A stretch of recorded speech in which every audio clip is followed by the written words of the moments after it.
কাৰ্বি ৰাইজৰ মনত এটা ধাৰণাৰ সৃষ্টি হৈছে যে কাৰ্বি আলঙত অনা কাৰ্বিৰ সংখ্যা বেছি হৈছে, তেওঁলোক 35% হ'ল আৰু অনা কাৰ্বিসকল 65% হ'ল।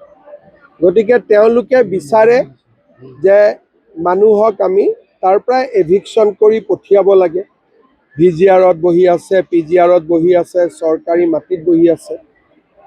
বিষয়টো আলাপ আলোচনা আৰু গোটেই বস্তুটো চিন্তা কৰি চাবলগীয়া বিষয়। 35% সংখ্যাটো ক'ৰ পৰা ওলালে সেইটোও কোনেও নাজানে।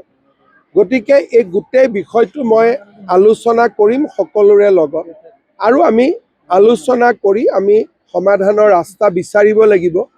কিন্তু যিটো ধৰণে কামটো কৰিব বিচৰা হৈছে তেনেকেতো কেতিয়াও সমাধান নহ'ব। গণ্ডগোল হ'ব পাৰে, হুলস্থুল হ'ব পাৰে, কিন্তু হাজাৰ হাজাৰ মানুহকতো মাৰি মেলিতো আপুনি খেদি দিব নোৱাৰে।